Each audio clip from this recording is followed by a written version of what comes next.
સુરત નવી civil hospital કેમ્પ્સમાં અંગદાન charitable trust અને સહસ્ત્રાપના પાર્શ્વનાથ ચેરિટેબલ ટ્રસ્ટ સહિતનાઓ દ્વારા પતંગ વિતરણ સહિત કાર્યક્રમ યોજાયો હતો, જેમાં મેયર હાજર રહ્યા હતા। 12મી જાન્યુઆરી સોમવારે સુરત નવી સિવિલ હોસ્પિટલ ગ્રાઉન્ડ ખાતે અંગદાન ચેરિટેબલ ટ્રસ્ટ દ્વારા આયોજિત અંગદાન મહાદાન જનજાગૃતિ અભિયાન અંતર્ગત પતંગ વિતરણ કાર્યક્રમ સાથે સહસ્ત્રાપના પાર્શ્વનાથ ચેરિટેબલ ટ્રસ્ટ ગોપીપુરા તથા નર્સિંગ એસોસિએશન દ્વારા આયોજિત દોરીથી ઘાયલ પશુ પક્ષીઓને અને માનવ ઈજા માટેની હેલ્પલાઇન સેવાનો પ્રારંભ સુરતના મેયર દક્ષેશભાઈ માવાણી તથા યુથ ફોર ગુજરાતના પ્રમુખ જિગ્નેશભાઈ પાટીલ તેમજ અન્ય મહાનુભાવોની ઉપસ્થિતિમાં યોજાયો હતો। આજે અંગદાન ચેરિટેબલ ટ્રસ્ટ દ્વારા આજે પતંગ વિતરણનો કાર્યક્રમ છે ને આજે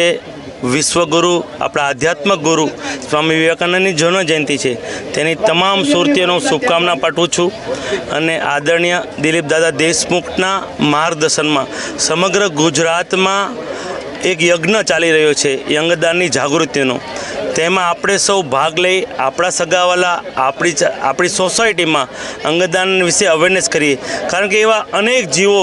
અંગદાનના વાકે આપણે બચાવી નથી શકતા, પણ જો અંગદાનની અવેરનેસ થાય તો ઘણા એવા જીવો આપણે બચાવી શકીએ। એ માટે આજના ઉત્તરાયણના પૂર્વે